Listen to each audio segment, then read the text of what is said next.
What's up, everybody? Teague from Battle City Games back with another deck profile for y'all today. Today we're going to be taking a look at my Orcust Horus deck profile. I think that these two engines complement each other very nicely, with Orcust, of course, being the main part of the deck, and then the Horus engine being supplementary, being a dark and water focused engine we're using to allow us to play Dominus Impulse, and then the fact that the Horus engine lets us discard unwanted cards from our hand. So on those hands where we open with Harp Horror or Symbol Skeleton or Nightmare or anything like that, we can discard it as part of our Horus engine, get it in the graveyard where we really want it, while also setting up some powerful bodies on board. I did take this build to a local case tournament this past weekend where I went undefeated and ended up first place. So the deck has proven itself, played some good matchups there, Bastille, Fiendsmith, and as well as Malice, Centurion, and a couple other White Forests. So variety of decks. Deck was able to go undefeated, performed really solidly all night. And today we're going to go through it, and I'll give you my thoughts kind of as we go through. So let's go ahead and dive on in.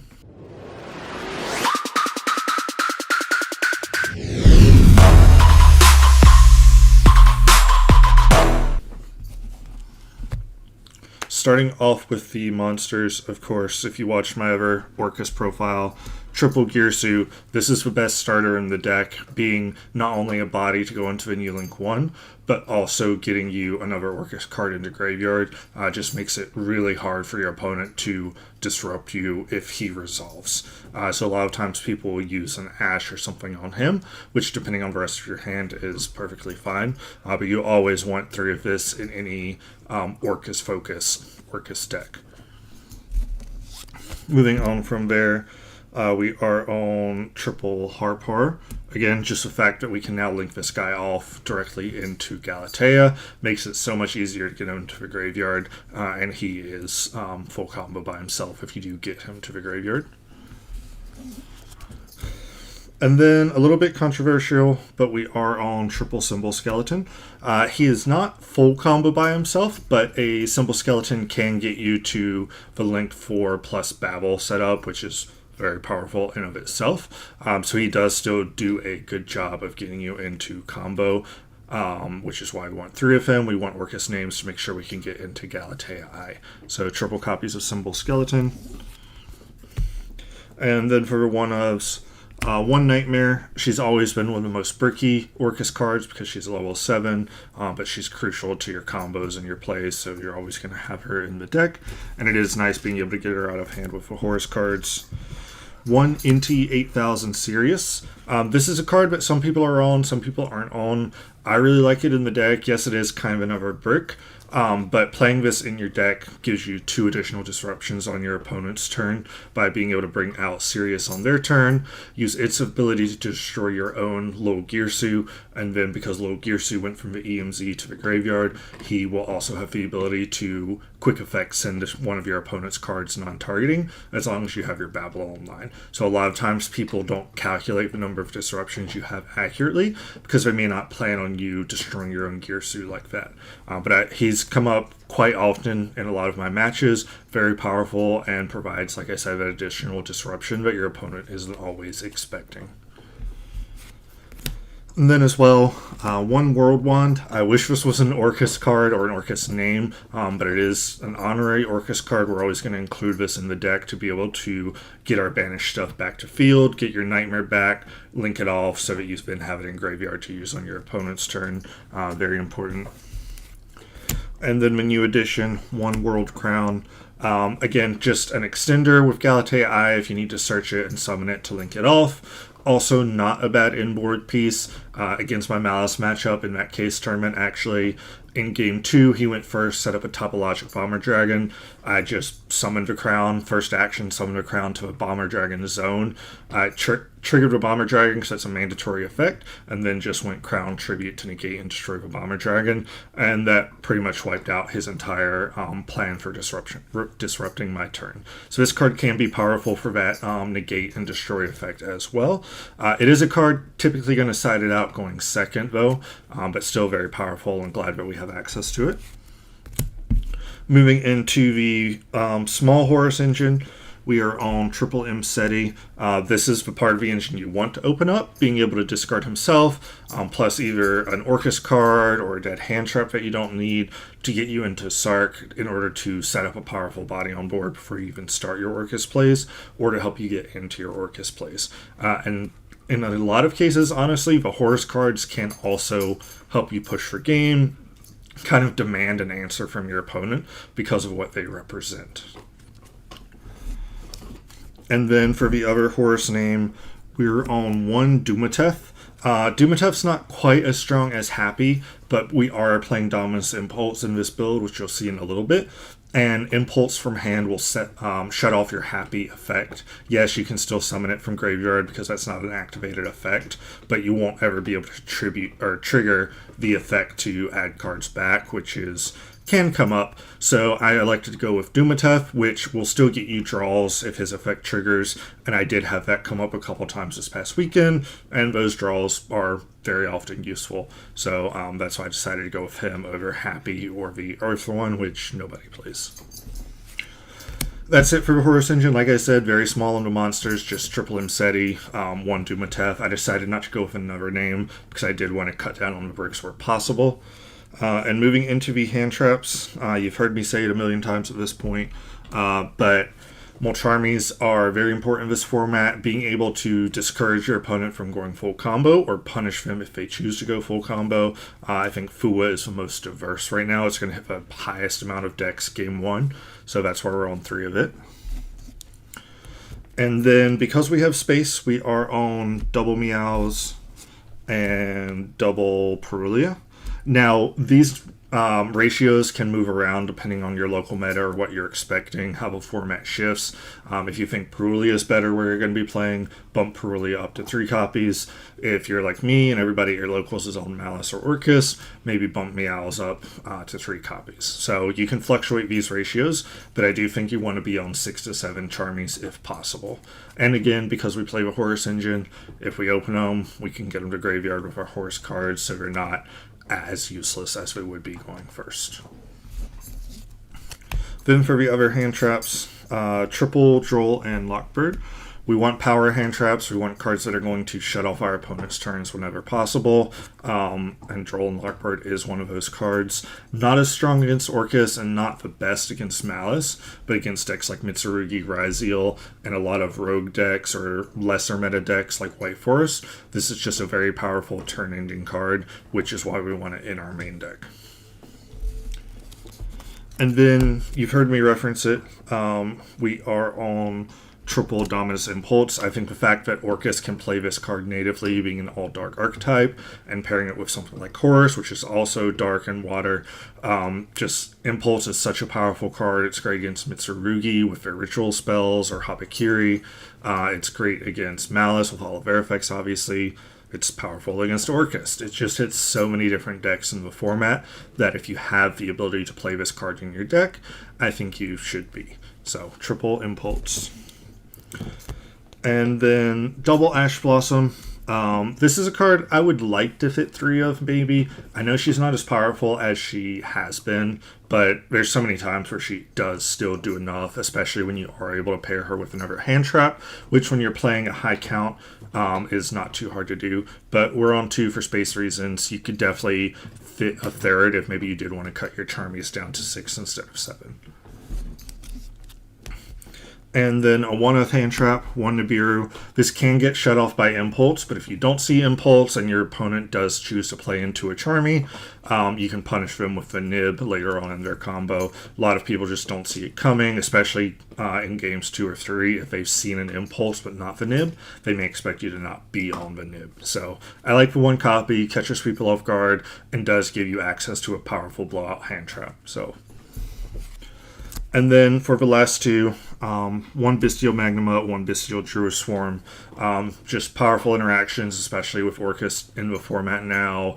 Fiendsmith Engine still in the format. Mitsurugi. So many different things you can hit with these cards. And you can pair them with your level 4 Orcust cards to make a Chaos Angel. The one thing I have considered is swapping these out for DD Crow. DD Crow doesn't give you the body, but it is a little bit more versatile. It can hit, the Mitsurugi Ritual spell. It can hit non-Light and Dark cards, like Fire King cards, for example. So you could definitely experiment with swapping these out for DD Crow. Depending on how this format shapes up and Duelist Advanced shapes up, that definitely might be an option for you. Moving into the spells, for the Orcust, we have the one Babel. It's all you ever need, especially now that we can get this off of Galatea I. It frees up our Galatea to search Crescendo, and just being able to have access to both cards as part of your combo is extremely powerful. One Orchestrated Return. You could definitely cut this if you don't like it, but it has come up for me. Just getting that additional draw, dumping Orcust cards to your graveyard can definitely be useful, so I do like it as a one-of, but it is another one of those cards that I typically side out going second, because it's not a disruption or a hand trap for your opponent, and it's not always going to be a key part of your combo, so definitely a card you can side out going second. And then for the last Orcust card, Foolish Burial, this just dumps any of our names to graveyard depending on what we need or what we don't have, and especially if your opponent does maybe hit your Girsu with something like an Imperm or Ash Blossom or anything like that. Being able to follow it up with Foolish Burial is great. And then we're on Horus, so we do have the one King Sark, so all you need, it's searchable. And then for the unaffiliated spells, one Called by the Grave, one Triple Tactics Talent. Called by the Grave just helps us play through Disruption, helps us play through Charmies, which Fuelos can be tough on this deck. You do quite a lot of summoning from the deck and extra deck in your combo, so having a Called by the Grave as an additional way to stop that is important. And then Talents, it just punishes your opponent if they do hand trap you. I've had a lot of people activate Droll and Lockbird against me with this deck, which if you've played Orcust, you know we don't really care about Droll. So letting my opponent Droll me and then punishing them with the Talents always feels great. Also, I know I mentioned Called by the Grave for stopping Charmies. Another great thing about playing Droll in this deck is I've drolled myself numerous times after my opponent Charmies me. I'll let them get one, maybe two draws to make sure I get my search off Galatea, and then I'll just droll myself in full combo after that. So a lot of ways to play around the Charmies in this deck, and Called by helps with that. And then for the one trap, one Crescendo, like I mentioned, the fact that this is searchable alongside the Babel now is really great, and the Negate and Banish is always very powerful. That wraps up the extra deck. We're on 42 cards. I've said it before, I think that Orcust, with having a few bricks in the deck, it's okay to push your deck past 40. I think 42 to 45 is probably that sweet spot, because you do need to find Orcust names. So if you wanted to push your deck count higher, I'd recommend doing it with cards like Prosperity, or things that are going to increase your deck count to reduce your bricks that you draw, but also help you with your consistency still. Moving into the extra deck, of course, one Galatea. Just in case you're not familiar with this card, Link 1 requires an Orcust or World Legacy card, which is great because you can make this with your token that Girsu creates. She has an ignition effect. You discard one card from your hand for cost, add a Orchestrated Babel or a World Legacy monster from your deck or graveyard to hand, and then if she's in graveyard, she can banish an Orcust card from your graveyard to summon herself back. So not only does she get you Babel or get you Crown for extension, but she also brings herself back as an additional body during your combo. And on your opponent's turn, she brings herself back as well, which helps us to trigger or make our NT8000 Sirius live. Just her ability to recur every turn, to pick back up your Crown or your World Wand or whatever you need, and also to get your Orcust cards from hand to grave is really great. But you only need one, because typically you can always recycle her back into rotation.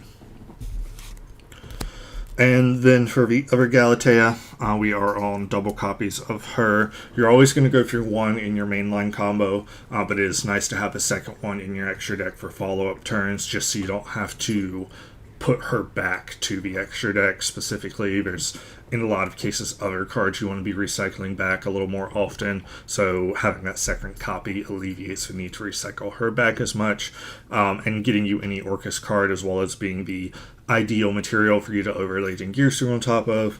Always great. And then 1 Link 3 Longirsu. His effect to send to graveyard a link card does come up from time to time. I've used it to clear cards off board over this past weekend playing in a case tournament, but primarily we're using him to climb in even higher in our links. But don't disregard that effect to send. It can come up, especially if your opponent is careless with their zone placements. And then the brand new Link 4, Longirsu, as I like to call him. Incredibly powerful card. Again, in case you don't know what he does, he has multiple effects. He has an effect that he can target one of your banished Orcust cards, add it back to your hand, and then optionally shuffle a card from your hand back into the deck to non-targeting take control of an opponent's monster. Very powerful, especially as a quick effect paired with Babel. And then his other effect, if he is in your graveyard because he was sent there from the EMZ that turn, he can banish himself to non-targeting, send a card on the field to the graveyard. So that first effect, not only is the steal powerful because it's permanent, it's not till the end of a turn or anything, that card is yours to keep as long as it stays on the field, but also he gets you resources back to hand. So in a lot of cases, I'll go combo, I'll go to end phase, and then I'll use him to add back Orcust Nightmare, so that then during my opponent's turn, I can bring back Galatea, use her effect to discard the Nightmare to graveyard, and get a search, and then now the Nightmare can dump the NT8000, which becomes an additional disruption, and then once Girsu has used his effect to steal on my opponent's turn, I will use NT8000 to destroy him and opponent's card to also make that send effect live. Just a very powerful card, something that your opponent's going to be forced to respect, try to play around.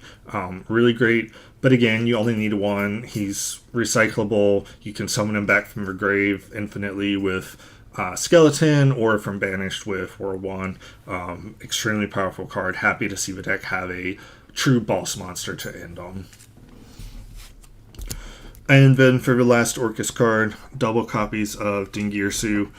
Funnily enough, we can make this with just 2 of our Horus monsters. I've done that a couple of times. But typically we're going to be making him by overlaying on top of the Galatea, and then on our turn reattaching the symbol Skeleton to set it up in grave for our opponent's turn.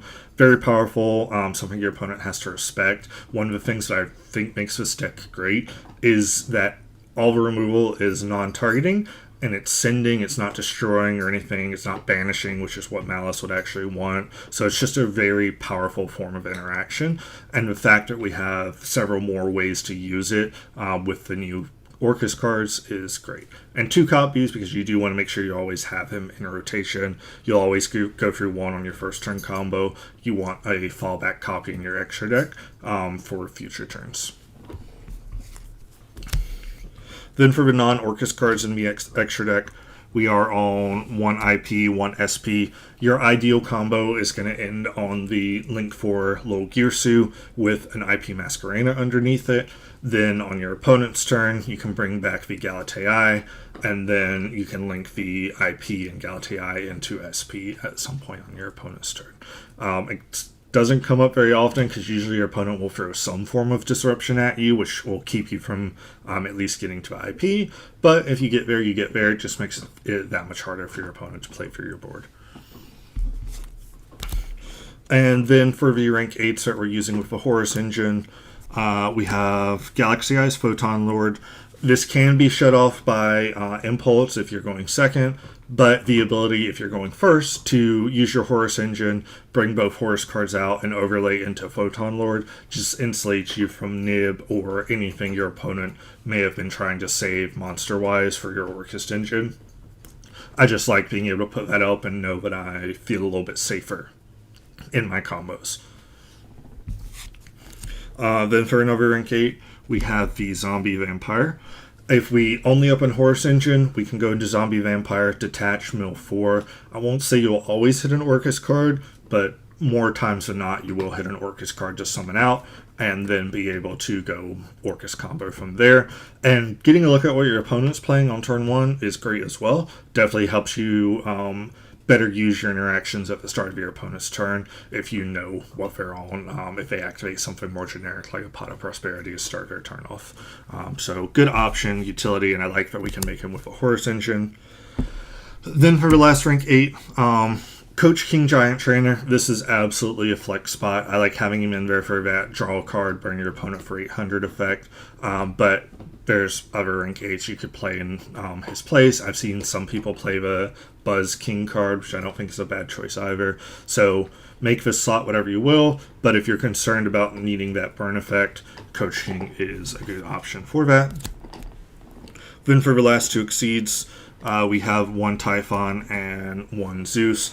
Again, Zeus can technically be cut off by your Dominus Impulse, but the ability to go into Ding and then battle, go into Zeus afterwards is great.